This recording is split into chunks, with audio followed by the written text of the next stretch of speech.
Immigration Services at the Catholic Multicultural Center. Here will be Steve Maurice. Steve has been with the CMC at St. Martin House for nearly 25 years.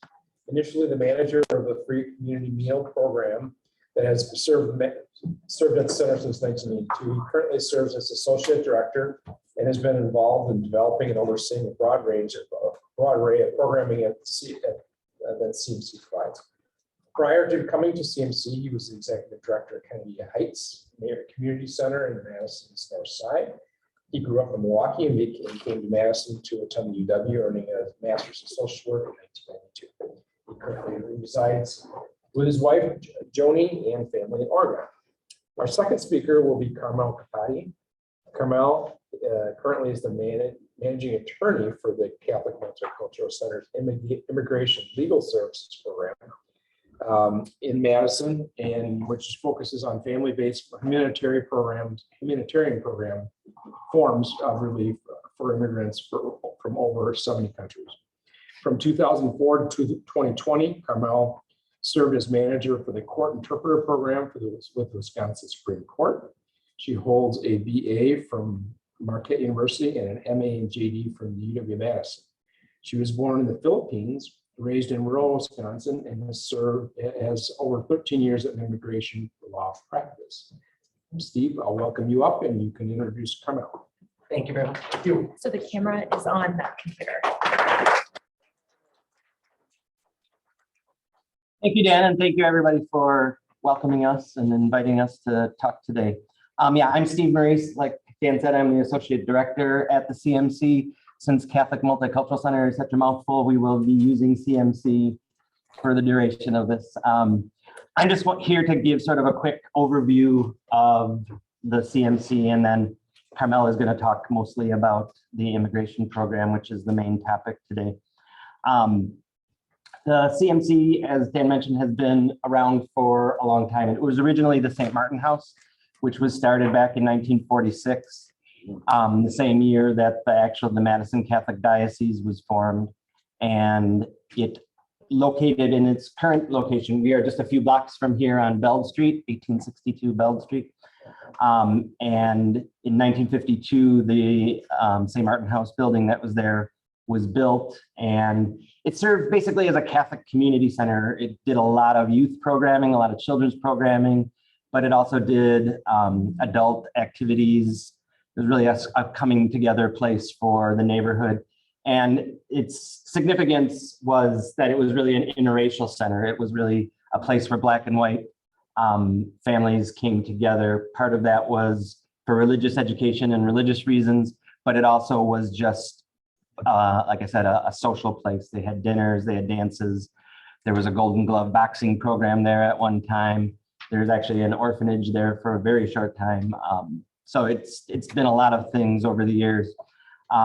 In 2002, the building that's there now, the Catholic Multicultural Center, was built and replaced the old building. And it is, like the name says, a multicultural center. So we serve folks from all over, and Carmel will talk more specifically about the different countries and the number of folks that we serve. But it is sort of an eclectic array of programming. And so, am I gonna, if I click? The Tara is controlling it, so okay. Just let her know when you want. Sure, you can go on to the next slide here. So our service area, and especially for the immigration program, is the Madison Diocese. So that is the makeup of the Madison Diocese. And our immigration program serves folks from all over the diocese. Obviously, most of our programming is focused on South Madison, and our free meal program and other programs are more local, but the immigration program is able to serve folks from all over. In the other dioceses, especially in Milwaukee and La Crosse and Green Bay, the Catholic Charities in those communities run their immigration programs. But here in Madison, the local Catholic Charities, it was not something that they had chosen to do. And so about 10 years ago, we started the immigration program just because there was a big need for it in the community. Next slide. And so this is just kind of a list of our current programming. So we have a community meal that we serve every day, 7 days a week, Monday through Friday. It's an evening meal from 4 to 5. Saturdays and Sundays, it's from 11 to noon, more of a lunch brunch meal. And pre-COVID, we were serving about 80 folks a day in that meal.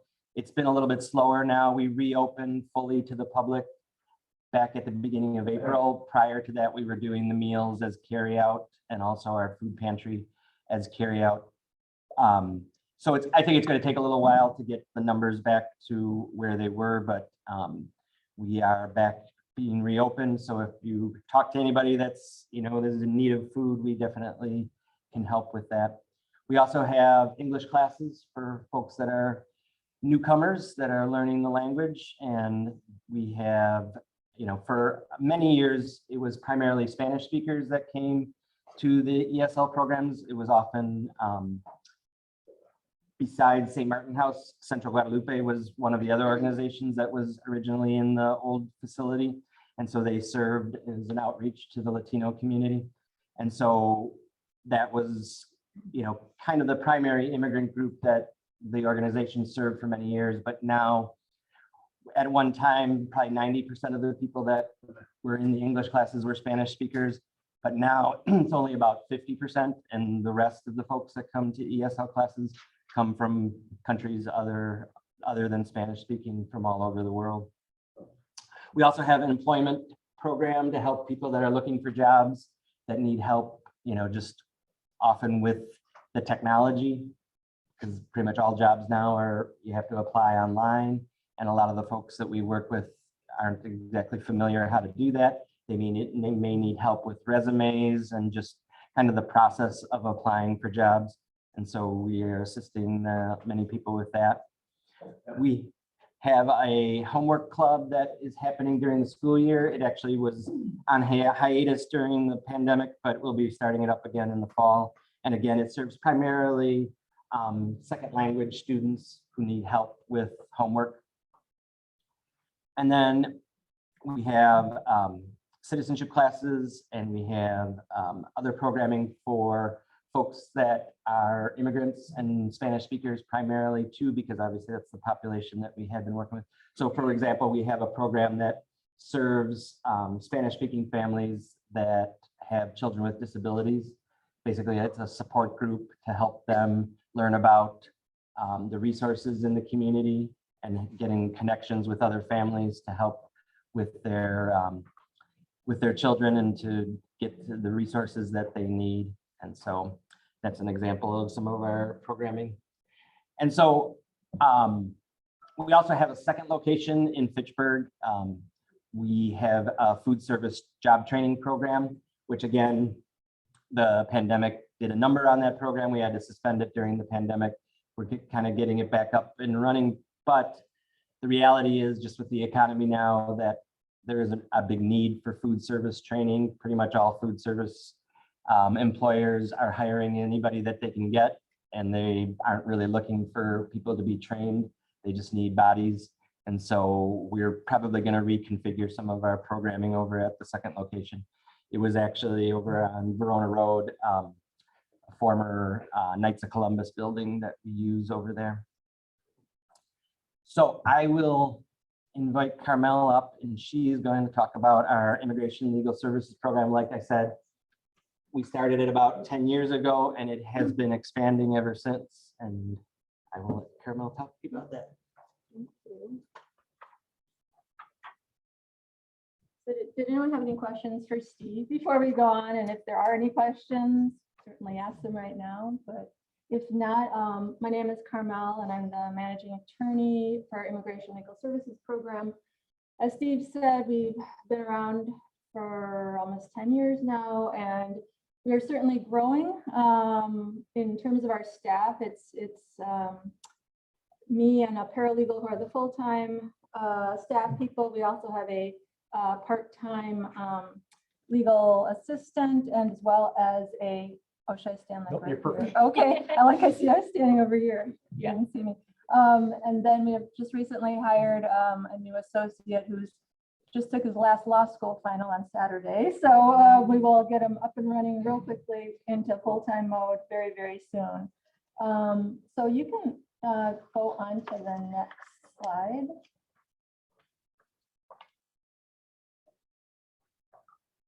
So we wanted to put this picture up because these are a picture of some pictures of some of our clients who we serve. They agreed to have their pictures up there. So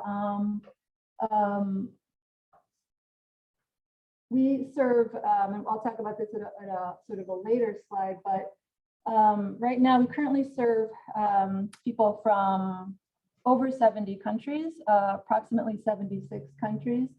And I'm going to spend actually a little bit of time talking about some of our folks who we've been serving from Afghanistan. And those Afghanistan has become one of our top 5 countries of individuals whom we currently serve. And that's the photo that's actually blurred out is a picture or a photo of one of our clients who we work as a team, but my colleague Janice Spears assisted in actually reuniting with her husband in the middle of all the chaos during the evacuation when the Taliban took over. And I'll talk a little bit about what that's looked like in a little bit more specifics.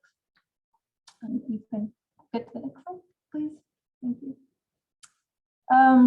So our goal or our objective for the Immigration Legal Services Program is we provide low-cost immigration services to pretty much anybody who qualifies for them. So if they financially qualify, they would get our services. If they live in the Diocese of Madison, they would also qualify for our services. And we do charge fees for our services, but they're really, really low compared to what the fees of private attorneys might charge.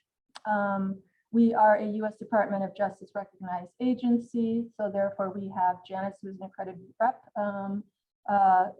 accredited through the Department of Justice. And even though we do have fees that we charge individuals, we never turn anybody away for inability to pay, and we have an ability for them to apply for a fee waiver. You can go on. So what does our program look like? Right now, as I mentioned, we are serving individuals from 76 countries, maybe more. And kind of, again, it's not all 76 countries we're currently serving at this moment, but in the past. And currently, we have served that many folks from that many countries. Right now, we've got over 600 cases that are open. We're super busy. And we don't really see that there's any lapse in services and needs because we keep getting many, many calls, initial calls. People are referring individuals to us who have been past clients. We pretty much don't need to advertise or anything like that. But what's very unique about CMC is that because of all the services that we provide, we are one of the only agencies that provides holistic services to people. So while they are certainly able to get their immigration status through us, they can also qualify for a free meal or get some milk while they're waiting for us to see them. Because again, if they don't have anything to eat or food is a problem for them, it's difficult to really be focusing on immigration status because everything matters in terms of making people whole and feeling supported. You can go on.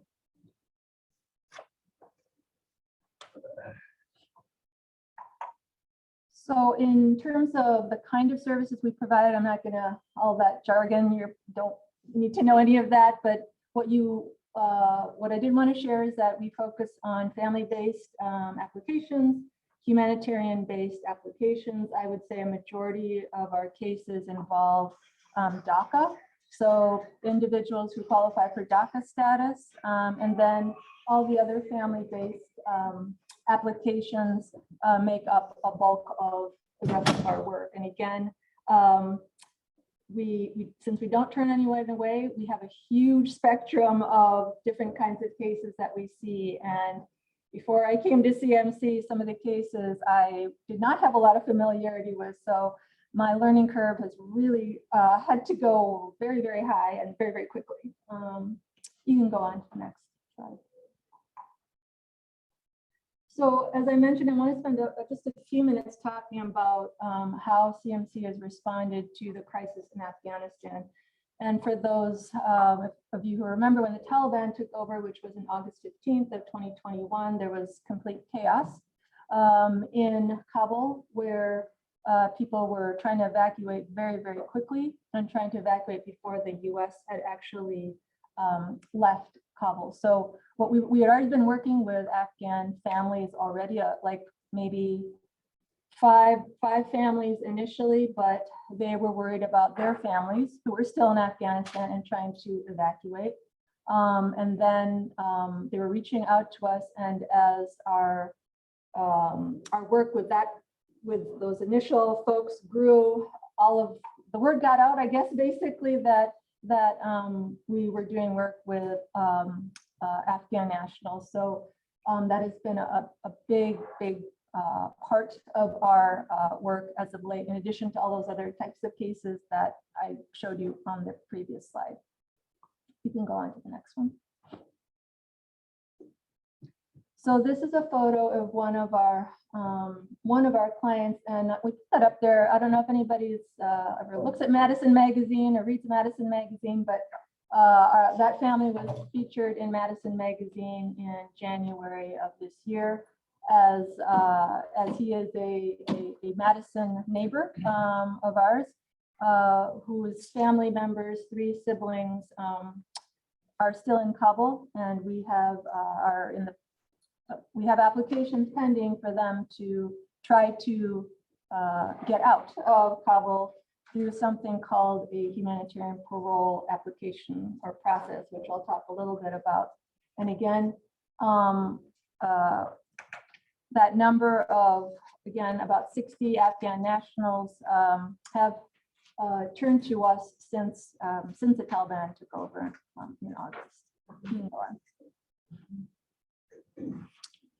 So, and again, if you've heard about humanitarian parole, maybe you've heard about it most recently in the context of the Ukraine, because one of the complicating things about immigration law is that it's always changing, and it's always changing because it's dependent upon a war or a global catastrophe or something, or a political party change where all of a sudden all the immigration laws change and policies change, and we have to respond to them. So humanitarian parole is an immigration process that we have been trying to assist our Afghan neighbors with, and that means that we're trying to get all the folks who are still in Kabul, family members of people who are here, to the United States through this humanitarian parole process. It can be done through because of a humanitarian reason, because of the war and the Taliban taking over, or for a significant public benefit. And that might be like someone has to come to the US for like emergency healthcare or something like that. But for the most part, we're focusing on the humanitarian reasons for trying to reunify our Afghan families. You can go on to the next slide. So because we're working the federal government loves forms. And so it's always about forms and filing fees, so forms and money. So of course, the humanitarian process involves filing a form, but it also, I'm not going to focus too much on the forms, but it also requires a filing fee of $575 for each applicant. So Afghan families are really big. Okay, so it's not uncommon that we might be working with a family of 10. So if they want to bring all of their 10 family members over and they qualify, that's $575 times 10, even if it's just a baby or an elderly person. If the humanitarian parole application is actually approved, then it has to get processed overseas in an embassy abroad. They have to do more vetting for them to actually come here.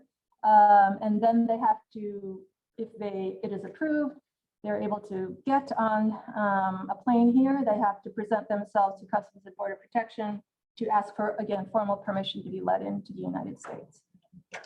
You can go on. So this humanitarian parole process, it's temporary. They're coming here because of a humanitarian reason. They can't stay here indefinitely or permanently unless there's another option for them to actually do that.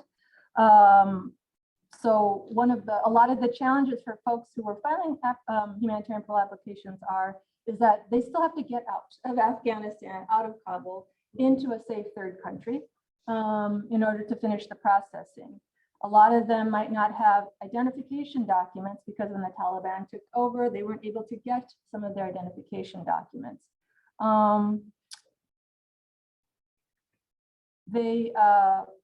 If they're trying to process in a third country, they still need to get a visa to go to that third country to actually come here to the United States.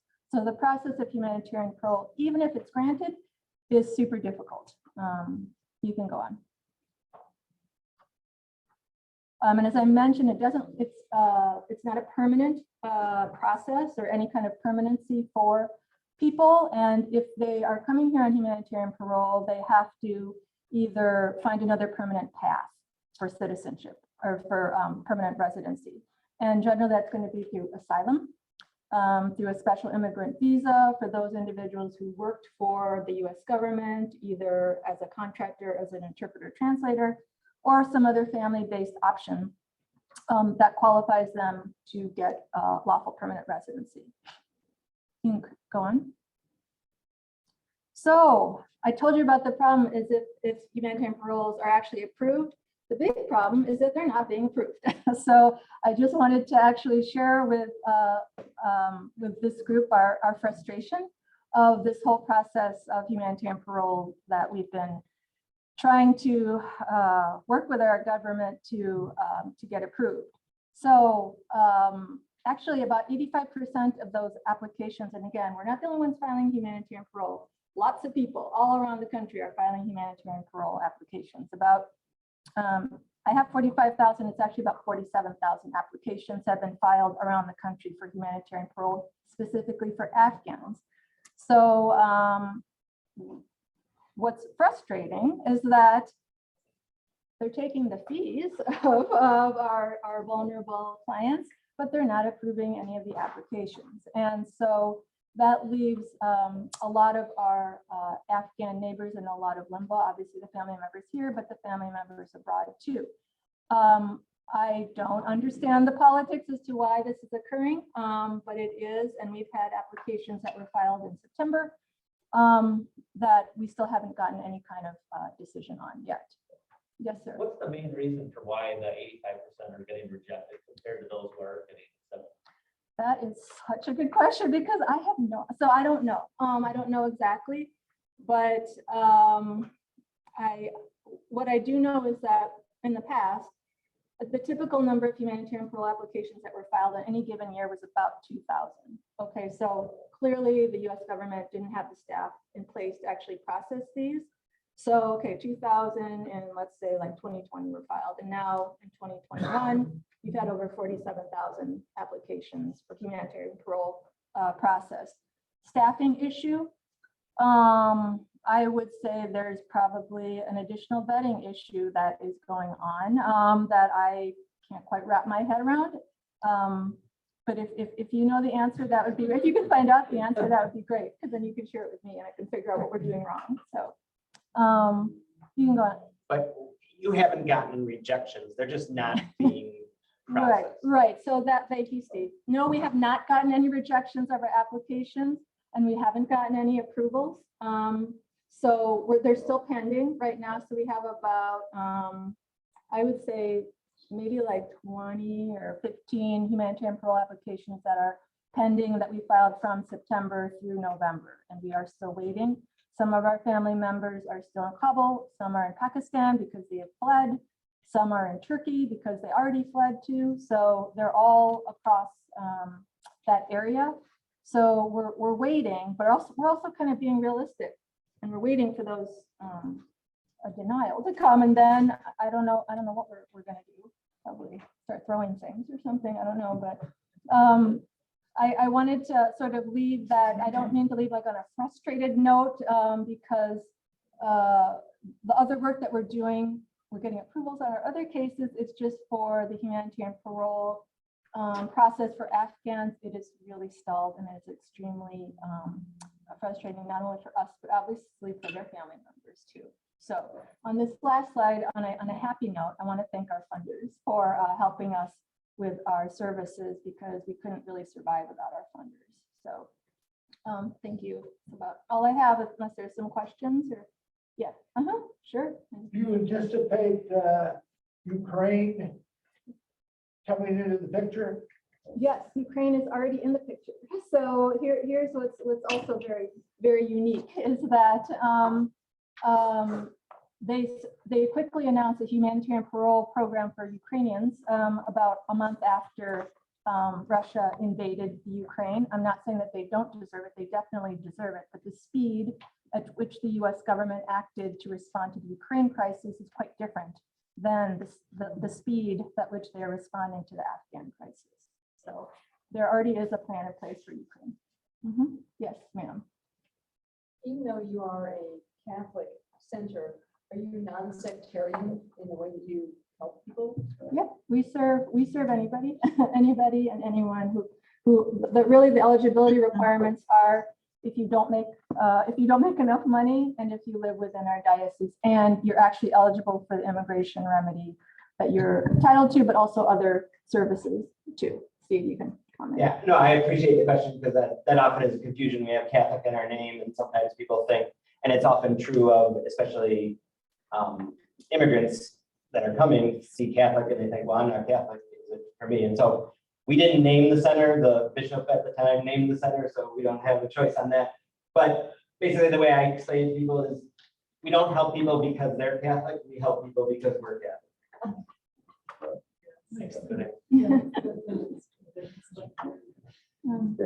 Yeah, we've got a Zoom question. Kathy? Yes, I'd like to know if you're able to meet the physical and emotional needs of everybody, all the families that are there, and even educational for the kids. How is that being accomplished? Oh, yeah. Do you mean like specific? Well, for the Afghan families who we're working with, it's difficult. I have to say it is difficult because of the families who are working with who are in Afghanistan. They really don't have enough food. They don't have enough water to drink. So and they're scared to go out. And if they're in a region where the Taliban is controlling, they can't really go to school. So especially now for some of the girls can't go to school. It is really hard to actually respond to them from here, but we acknowledge what the challenges that they're going through and are trying to come up with ways that they can join their families here. And we also partner with other organizations. So Jewish Social Services in town is the resettlement agency. So the Afghans that were at Fort McCoy and then some got resettled here in Dade County, they're the agency that works getting them into apartments and getting the kids into school and those kind of things. So that, yeah, we don't do everything. We partner with other organizations. Mm-hmm. Yes. What kind of progress are you making with the Daca kids? Oh, They're not really kids anymore. How old are they now? well, some are in their 40s. Well, yes, we've got some that are not really, but we still call, it's funny, we still call them Daca kids, even though they're like super old now and they have kids of their own. We're like, oh, Daca kid, Daca kid. Just be clear. Oh, yeah. So that's a good question. The update on Daca is we are renewing those who had Daca status and are able to renew. We are not processing new Daca applications because that's on hold right now because of a Texas court decision back last year that has paused the adjudication of new Daca applications. But they said that we can file them and that they'll still take our fees, but they just won't decide them. So we're basically telling our clients, let's not. Yeah, they'll take the fees and they'll just hold them. So we kind of say, let's just wait and see. Yeah. Mm-hmm. Do you find that being a non-governmental organization, are you able to do things easier and make changes quicker because you aren't a government Or do you find that because of the confines that the government puts on you, it's still very confining?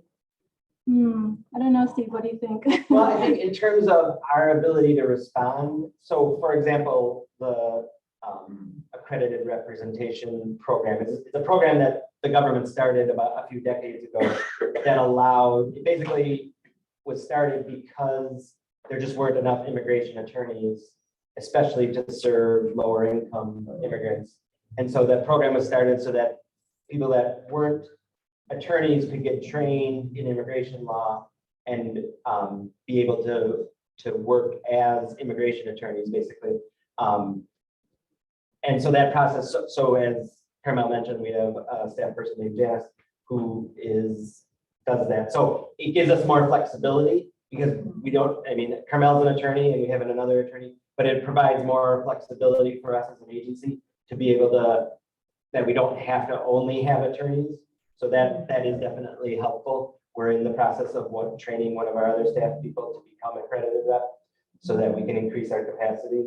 So there is that. In terms of having to follow, as Carmel mentioned, all the changes in the laws and all the policy changes, especially as administrations change, that is very confusing and frustrating at times because something that we were able to do one year, you might not be able to do the next year.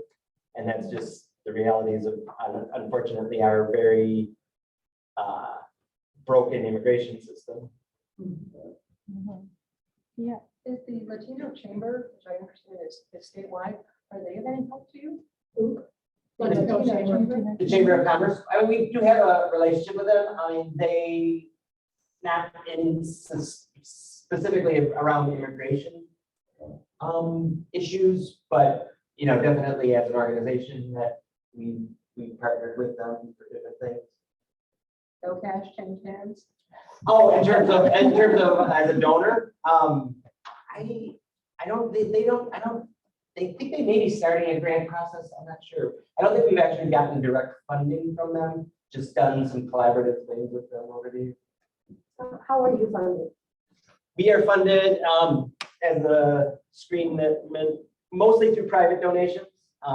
Probably about 70% of our overall for the entire agency is through private donations from, that comes through parishes. We get some money from the diocese. One of the things I failed to mention is that we actually used to be part of the Madison diocese, but in 2009, due to the financial crisis, the diocese reorganized, and then we became part of Our Lady Queen of Peace Parish. So that's who we're affiliated with now. So we get definitely a lot of support from the members of Our Lady Queen of Peace. But then grants, we've written a number of grants. We get some government funding, the county and the city have done some funding for our immigration program. And then, private foundations, private grants. Are you on the roster for United Way? We are not a United Way agency. The hoops that need to jump through to be a United Way agency, and the fact that Catholic Charities is a United Way agency is just the confusion there would be sort of difficult, but it's something that we may look into. It was a decision that a former director of the agency made about 15 years ago now, that we weren't going to become a United Way agency. But there may be some advantages to it, but yeah, as currently we are not. So the diocese extends, I don't know how far, but is there? Yeah, those 11 counties that I had shown earlier in that one So person. do similar agencies exist in other counties? So as far as immigration goes, yeah, in Milwaukee Diocese, La Crosse Diocese, and Green Bay, the Catholic Charities that are in those dioceses, they have immigration programs similar to ours, but the Madison Catholic Charities, that's just not something that they've ever decided to do. So there was a big need, and there really wasn't. There were private attorneys that were trying to do pro bono, and there were, sort of some efforts to try and meet the needs of the immigrant community that couldn't afford private attorneys. but there just wasn't a systematic program. And so we had started ours, like I said, about 10 years ago to try and address that need. And now there's a couple other agencies that also have started to do SILC, Community Immigration Law Clinic. That's another agency that does, they primarily have been focusing on defensive work on detained folks that are detained due to, they got detained for their immigration violation, as it were. So that's what they've been primarily running. We primarily focus on the family-based areas. One of your first slides, you included a whole list of things with the community supper and all of those services that are provided. How much of that is volunteer versus paid staff? A lot of it is volunteer, especially in the food programs. Our free meal program and our food pantry couldn't exist without volunteers. Dan and I were talking earlier that we probably have about 1,000 volunteers over the course of a year that help out within all of our programs. We have a community garden program too, which I didn't have up there, that we have a lot of volunteers that help with that. And now all that food that gets grown in the garden goes to the food pantry so that we can provide fresh produce to folks that come to the food pantry and to the meal program. Do the volunteers come mostly from the parishes, like in Peace and from the community? We are, and I failed to do this because Dan asked me to talk about volunteering. We are actually looking for more volunteers in our meal program and our food pantry because of the pandemic. A lot of our volunteers were older and many of them have chosen not to come back. There's still some hesitancy there, and some just because it's 2 years later, some have just decided they're not up to volunteering anymore. And some of the parish groups that we have chosen not to come back yet. So we do have some gaps, especially in the meal program of serving the meal. So we're definitely looking for volunteers. But yeah, no, our volunteers come from all over. I mean, definitely some through parishes, and that obviously is a good connection that we have. But we have volunteers. We have a couple of the Jewish congregations were preparing food for us for our meal program.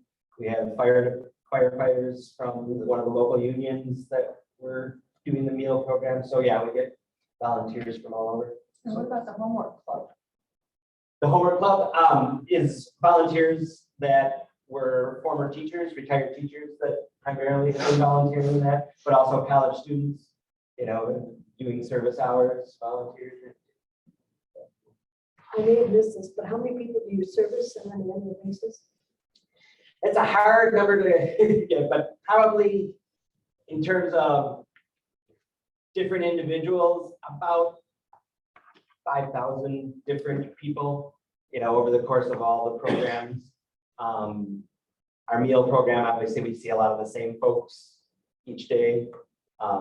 So counting the numbers, you get a lot of duplicated numbers. So you can't just add them up, but sort of the estimation.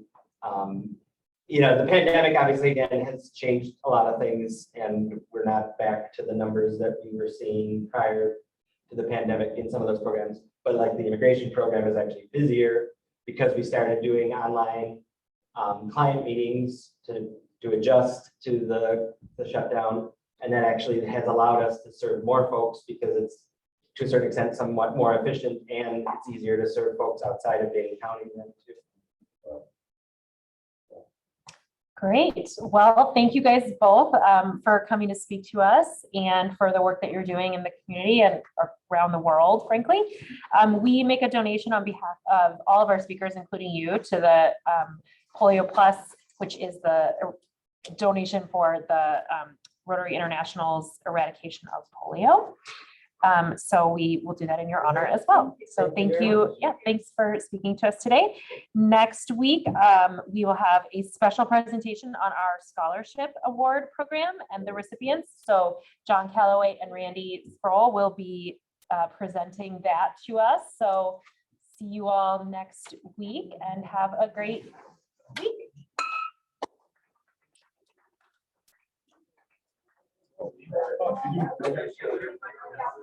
Bye, everyone.